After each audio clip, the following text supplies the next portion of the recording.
As we bring Ray Ferraro back into the show, how are you, sir? All good. Awesome. All good. We've talked so much about kind of the draft rankings. What do you make of the kids so far here in this tournament? Well, it's an interesting time for a kid going into into his draft that he now knows is just a month or so away. I think he's played well enough that his draft stock's probably climbed a little bit. It puts himself into the position to be a higher selection in the draft. I would say upper end of the first round is where I think I can picture him.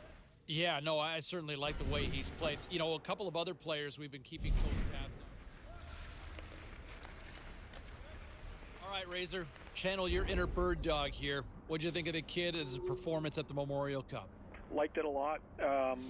Really bullish on the way that he played. For a young player, he took a leadership role. He was playing important minutes through this tournament, and pretty interesting to see how much they leaned on him. For me, this is a kid I would take high in the draft. Yeah, no, I'm with you on that one, and the performance certainly backed that up. Thanks for this. Yep.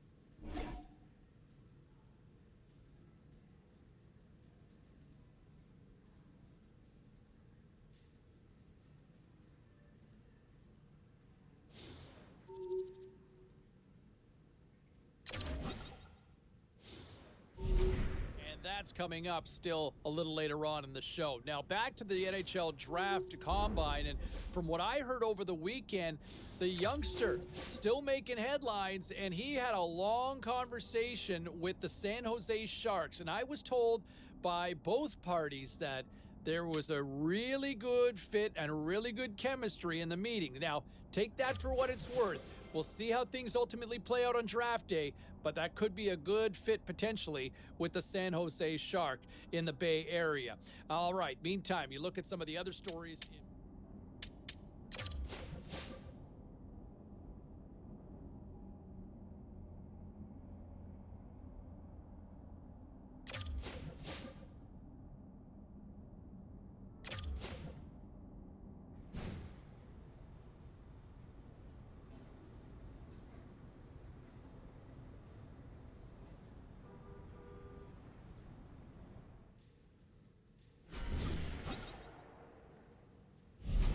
And one of the interesting scenarios that I've heard was there were conversations between the youngster and the Chicago Blackhawks. Yes, an original six franchise, and you look at some of the veteran talent that they have on the roster and then some of the youthful movement that they're starting to work into this roster.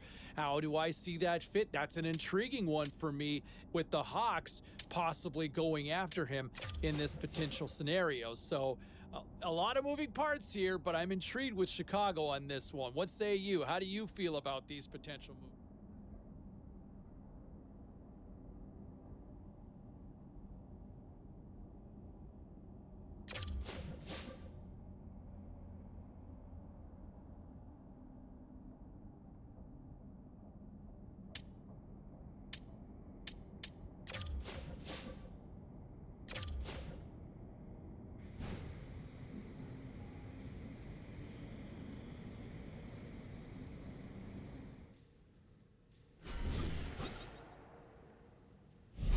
Well, as we inch closer and closer to the big draft day, and I'll tell you what, when we look at some of the draft rankings and some of the scouts that I've talked to, I think we're all kind of on the same page. We've got this kid ranked pretty high, and he has put himself in a position to be a very high selection in that first round when we get to draft day. Keep an eye on him. Mark my words, anybody who passes on him may be regretting this one in a big, big way 5-10 years down the road. All right, time.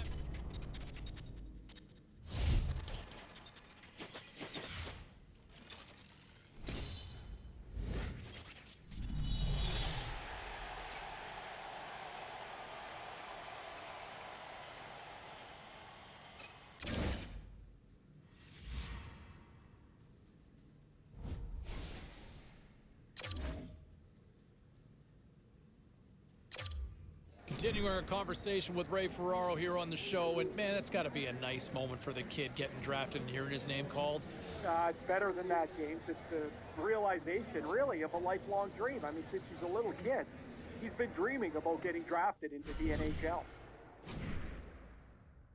Now, the understanding that we've got is that the kid was supposed to be heading down to the rink sometime today to kind of check out the new surroundings. This has got to be like the first day of school, Razor.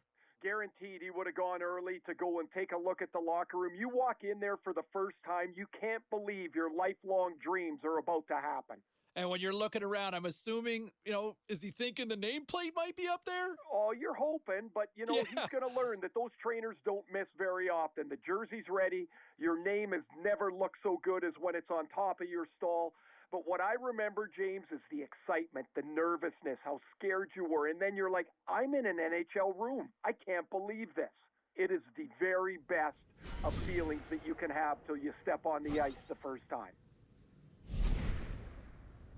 A nice opportunity for management and their prized possession, the new shiny draft pick, to kind of have a chance to sit down and get an understanding of where each other kind of sits, what their respective expectations are. I know a lot of fans are wondering, can he make that jump now? Can he make that jump and be an impact player in the National Hockey League? I think management took him for a reason. There might be that opportunity. I think he's going to get that shot. He's going to get every opportunity to try to make the team this coming year. It's ultimately on the player to ultimately deliver on that, right? So we'll wait and see how things play out. But it certainly sounds like both sides feel very good about this fit based on everything that I've been told.